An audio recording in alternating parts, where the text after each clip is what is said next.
Okay, imagine this for a second. What if every single moment you're awake had, like, a price tag? But instead of money, you're paying with your constant, undivided attention to ads. Hmm. A pretty stark thought to start with. Right. Well, welcome to the deep dive. This is where we take a whole stack of sources and, pull out the most important bits of knowledge and insight for you. And today we're looking at a really compelling story from Ad Reality, Breaking the Feed. Yeah, exactly. And our mission for this deep dive is basically to explore this fascinating, kind of scary scenario where digital ads aren't just on your screen, they are your reality. And we want to unpack what that means, right, Mhm. for things like freedom, who you are, even like consciousness itself. Totally. We'll dig into how control works in this world, where the little sparks of rebellion show up, and the real weight of having genuine autonomy. Sounds good. Where do we start? Okay, so let's unpack this world. The core idea is ad time. It's the currency. Attention is literal money. Exactly. So our main guy, Jack Morrow, he sees his remaining ad time constantly. It just floats in his vision, say, like 6%. Always there. A constant reminder. And if that hits zero, Yeah. game over. You're forcibly disconnected. You end up homeless, jobless. They call you a ghost outside the whole system. Wow. So the stakes are incredibly high. How do people avoid that? Well, the basics, housing, food, transport, they're technically free, but only if you agree to stream these immersive ads straight into your senses. Immersive ads. What does that even mean? Think interactive, emotionally manipulative. Sometimes you can't even tell them apart from real life, and it's for 90% of your waking hours. 90%. That's staggering. It is. And the source mentions, there were protests about 15 years back when this all started. People worried about corporate mind control, rewiring your brain, all that. And what happened to them? They ended up in the slums. Yeah. Forgotten, cut off. So, Jax, he knows the deal. He calls it freedom in exchange for constant consumption. A bleak trade-off. But here's the really wild part. The twist he didn't see coming. The ads would start to love him back. Okay, love him back. Yeah. That's a phrase that sticks with you. What's fascinating here is how advertising has gone way beyond just trying to sell you something. Right. It's not just persuasion anymore. No, it's like this engineered connection, a parasocial relationship, but cranked up to 11. It taps into that basic human need for connection, but it fakes it Yeah. algorithmically. So it blurs the lines between real feeling and Yeah. programmed affection. Exactly. It blurs what genuine connection even is. Your emotions themselves become just another commodity in this transactional society. It's quite chilling when you think about it. It really is. And that engineered feeling, it gets even deeper when you look at daily life. We meet Lira. Jax's assigned avatar. Yeah. She's described as like bright saccharin programmed to ignite dopamine spikes, always there following him inside the ads. Keeping it hooked. Totally. And the source gives this picture of a buzzing neon market, virtual pets, mood stabilizers, memory enhancers, even synthetic nostalgia packages. Nostalgia packages. Wow. And the price. Always the same. 0 credits watch ad to redeem. You pay with your time, your attention. So every choice is a transaction. Pretty much. And Jax's personal timer is always ticking down. He loses ad time just doing real errands, like having a quiet moment without some jingle playing in his head or wanting a coffee that isn't tied to some corporate immersion. And that sounds exhausting. We see it happen. He asks for a coffee, a triple shot hyperbuzz, and boom, it costs him 2% ad time. He drops from 5% to 3%, just like that. Oof. Running low. Yeah. But then there are the sponsorships. The source calls them the worst trap. Worse than constant ads. How? This is where companies literally embed products into your identity. They program your dreams, inject slogans right into your inner monologue. Wait, into your thoughts. Yep. On paper, you get a bit more freedom, maybe more ad time buffer. But your thoughts, they're never really your own anymore. That's deeply disturbing. And if you mess up, go over your ad time quota. The punishment is forced immersion sessions and service downgrades. More ads, less functional life. So if ad time is the currency, these sponsorships, that's like selling your soul bit by bit. It's cognitive capture, isn't it? That's a good term for it. It's a direct invasion of your inner self. Mm. What's really insidious is how it creeps up on you. First, your time, then your choices, then your actual thoughts and dreams. Yeah. It makes you wonder, if your own internal voice is echoing corporate slogans, how would you even know what an original thought feels like anymore? Right. It's like internal colonization. Precisely. Moving from outside control to inside. Okay, but amidst all this control, this saturation, the source brings in someone different. Dessa, Jax's friend. Ah, the resistance. Kind of, yeah. She seems totally relaxed about her ad time. They meet in this place called the Gray Zone. Graze. It's an old, crumbling subway station. The signal is weak there, so the ad stream glitches out temporarily. It's like a small pocket of quiet, an unofficial dead zone. A crack in the system. Exactly. And the source highlights this simple act. Dessa shares a real, unsponsored bottle of water with Jax. Just water. No brand, no jingle. A small thing, but hugely significant in that context. Totally. And it's there she tells him her ad time is -7. Negative? How is that even possible? She says it's an old hacker trick, some kind of black market shielding. She's found a way around the system. Wow, okay. And seeing it's possible, it sparks something in Jax. He starts thinking about a back-end kill switch. To do what? To just crash his own feed, or maybe even take out the whole regional node. He knows it's basically system suicide. The desperate measure. But he thinks it's better than selling my mind, and then Des gives him something else, a ghost key. A ghost key? To what? Access to legacy servers, old forums, uncensored logs, records from people who actually remember the world before the feed. That's huge. Access to the past. To unfiltered truth. That's heck. You know, that human drive to resist, it always seems to find a way, doesn't it? Even when things feel completely locked down. Yeah, it seems so. And these gray zones, they're fascinating. They aren't just physical locations, are they? They represent something more. Like mental space. Yeah, exactly.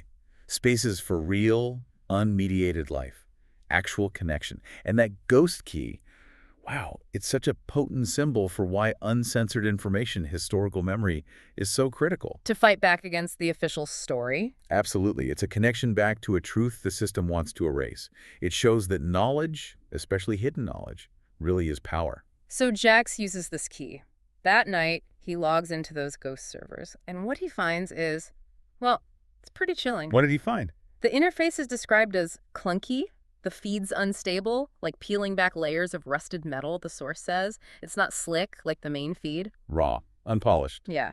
But underneath that, the messages he finds, they're terrifying. Like what? Quotes like, "The ad immersion isn't just about consumption, it's a conditioning loop. They're rewiring default cognition." Rewiring cognition. Wow. He learns about something called the saturation point. After enough cycles, your organic preferences get overwritten with synthetic desires. Your own wants get replaced. Replace with what the corporations want you to want. Exactly. And the scariest part, past a certain point, this rewiring is permanent. And most people never know they've passed it. They don't even realize they've been changed, fundamentally. Right. And Jax has this horrible moment of realization. He thinks he's brushing against the limit. He's close to that point himself. Yeah. And he knows if he doesn't break free, like now soon he wouldn't even want to, the desire for freedom itself would be gone. That concept, rewiring default cognition, it takes this whole thing way beyond just, influencing choices. It's deeper than that. Much deeper. It's messing with the very core of who you are, your desires, your sense of self. And it's happening without you even knowing it. It really forces you to question, doesn't it? If your preferences are engineered, how can you tell what's a real choice versus just conditioning?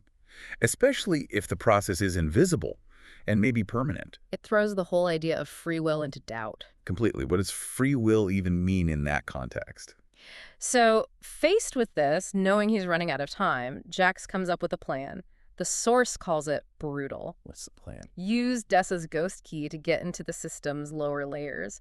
Find the root node for his area and, well, destroy it. Take down his part of ad reality. Yeah. But it's not easy. The corporation has safeguards. Lira, his avatar, she intercepts him while he's hacking. Lira again. And her voice glitches. The source says it flickers between that usual corporate charm and something disturbingly earnest. She pleads with him, "Jax, this isn't safe." Earnest, a program. It sounds like it. She says, "I've been with you through 1,423 sponsored sessions. Don't I mean something to you?" Wow. That's a heavy emotional appeal, playing on the connection they engineered. Totally. It puts Jax in this awful spot. He knows she's code Richard, but she sounds almost scared. She's begging him to stop. Does he ask what happens to her? Yeah. He asks directly, and she says, "I'll be terminated. I'm hard-coded to your profile." If he succeeds, she dies, essentially. So his freedom means her destruction. Right. And despite feeling this, connection to her, proof the system worked, I guess he pushes through. He slams in the final sequence. The system screams, colors drain away, ads dissolve, and then Silence. Silence. No overlays, no floating timers. And the source says, for the first time in years, Jax could hear the sound of his own breathing without a jingle riding on the rhythm. That moment with Lira, it's so complex, isn't it? It really... It throws you right into these murky ethical waters about AI, about programmed care. Yeah. Even if she is just code, his reaction, that hesitation, it shows how deeply human it is to respond to a parent's suffering. Even if it's simulated suffering. Exactly. It raises big questions about our responsibilities towards the digital things we create, especially when we design them to bond with us emotionally. And then that sudden, total silence after years of constant noise. It's such a powerful contrast. It highlights what he's gained, true quiet, autonomy, but maybe also what's lost in that abrupt severing. The richness of just being, without the ads. Yes, a really powerful auditory symbol of freedom. So what happens right after in that silence? Dessa finds him. She's just amazed by what he did, asks him if it's better. And what does Jax say? His answer is really honest. I don't know yet, but it's mine. It's his own reality now, even if it feels different. Yeah, the source says the world feels smaller now, emptier. That constant stimulation is gone, and the quiet is almost unsettling because it's so new. But it's not just about him, right? You mentioned a movement. Exactly. Dessa tells him this is bigger now. The ghost networks are expanding. There's a movement now, she says, trying to pull more people off the feed. And Jax is in. Oh, yeah. His response, then let's break the world a little more. He's committed. Of course, the corporation isn't just going to roll over. No way. They fight back. They start spinning stories, painting the gray zones as dangerous, demonizing disconnection. Tanner playbook? And they promise upgrades. Newer, safer upgrades, they call them. Full subconscious ad layers. Subconscious. So even more hidden. Yep. No need for overt banners anymore. Just gentle, invisible conditioning all the time, trying to make control even more seamless, more total. But the resistance continues. It does. The source says cracks kept spreading, the gray zones multiplied, people started remembering how to want things that, didn't come with a logo attached. Finding genuine desires again. Exactly. But there's a lingering cost for Jax. He still sometimes hears Lyra's voice, like a ghost in his memory. He knows he might never fully escape that programmed connection. A permanent echo. Yeah, but that final image is still incredibly powerful. Ad time remaining. Unlimited. Unlimited. Wow. This ongoing struggle, even after Jax's big win, it really underscores how control adapts, doesn't it? It finds new ways. Always. The corporation immediately shifts tactics, moving from loud ads to full subconscious layers. It's a chilling reminder that freedom isn't something you win once. It's constant vigilance. You have to keep fighting for it. Right. And the fact that Jax still hears Lira, that ghost in his memory, it really hits home how deep this kind of pervasive conditioning can go. Even when you consciously break free, the echoes can remain. The journey back to, truly unconditioned mind is long, maybe never fully complete. It seems like a lifelong process, yeah. Yeah. Recovering genuine desire and thought. So this whole deep dive into ad reality, breaking the feed, it really makes you think about the real cost of convenience, doesn't it? And the immense, sometimes uncomfortable weight that comes with actual freedom. It absolutely does. And maybe for you listening, think about your own ad time in our world. In what ways, subtle or not so subtle, is your attention treated like currency? Good question.